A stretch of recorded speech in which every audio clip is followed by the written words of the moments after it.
rom-com stars Sydney Sweeney, Euphoria, and Glen Powell, Top Gun, Maverick, as Bea and Ben, exes who despise each other yet pretend to date over the course of a destination wedding in Australia.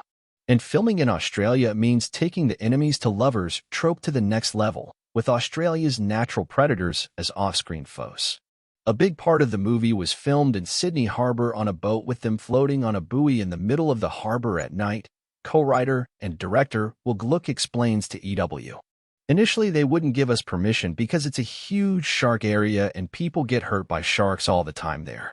That meant every time an actor or stunt double filmed in the water, they had to do so with a huge shark tank around it. A shark tank is these floating buoys with a cage, Gluck notes. It was a little bit scary and strange at 3 in the morning with our actors swimming into a shark tank, knowing that they're at a place where sharks like to hang out.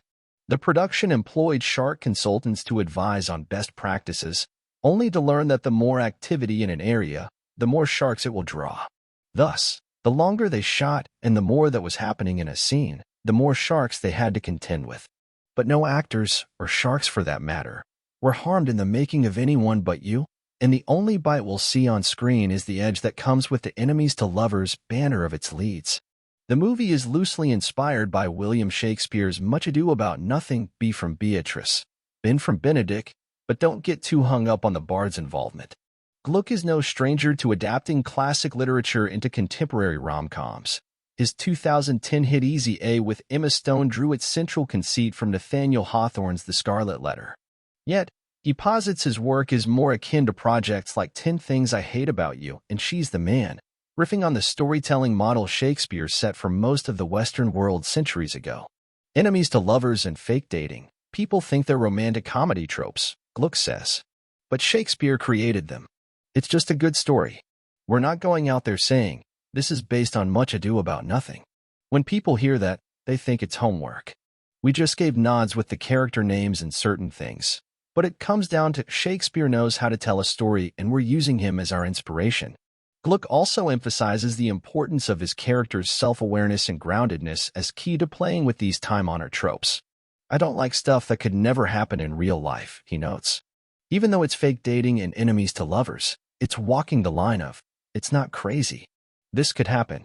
I could see myself at a wedding having to do this. The characters in our movie know that fake dating is a trope.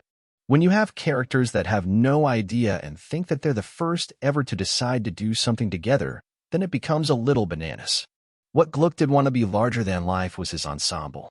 While Sweeney and Powell are the couple at the center of it all, they're surrounded by a 12-person troupe that includes Hadley Robinson, Winning Time, and Alexandra Shipp, Barbie, as the soon-to-be married couple, Darren Barnett, Never Have I Ever, as Bea's ex-boyfriend, and Dermot Mulroney, Rachel Griffiths, Brian Brown, and Michelle Hurd as parents of the brides.